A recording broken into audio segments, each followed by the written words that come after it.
Bienvenue sur la chaîne. Revenons ensemble sur le parcours de Sexa. Et n'oubliez pas de vous abonner.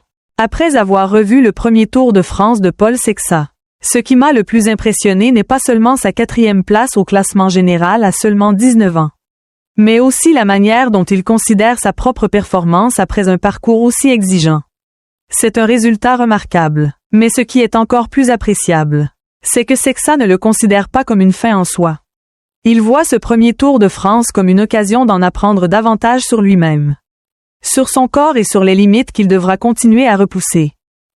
J'ai été particulièrement attentif lorsque Sexa a expliqué que, vers la fin de la course, la difficulté mentale pouvait parfois être encore plus importante que la fatigue physique.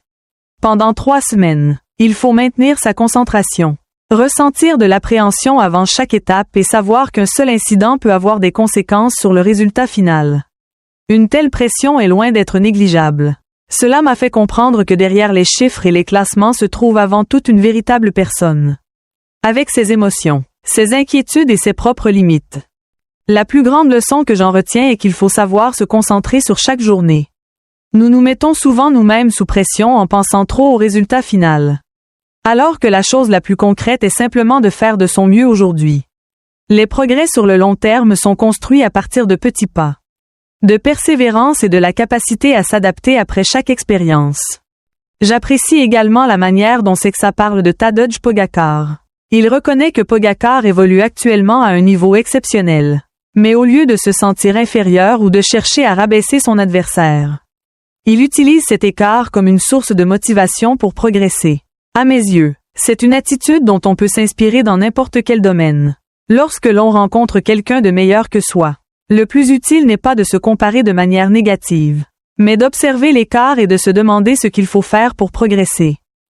Cette histoire est aussi un rappel important.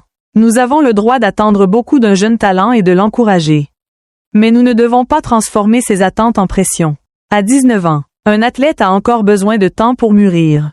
Sa performance actuelle mérite d'être reconnue. Mais il ne faut pas se précipiter pour en faire la preuve qu'il deviendra certainement un champion à l'avenir. J'aimerais également que la communauté sportive considère les jeunes athlètes avec davantage d'équité et d'humanité.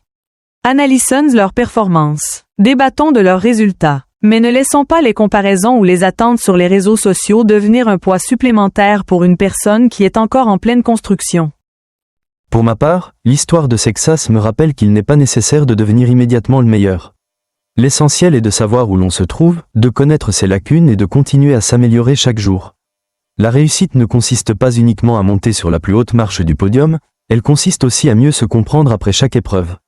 Le premier Tour de France de Paul Sexa n'est donc pas seulement l'histoire d'une 4e place. C'est l'histoire d'un jeune talent qui entre sur la plus grande scène, affronte la pression, apprend à se maîtriser et commence à entrevoir le chemin qui l'attend.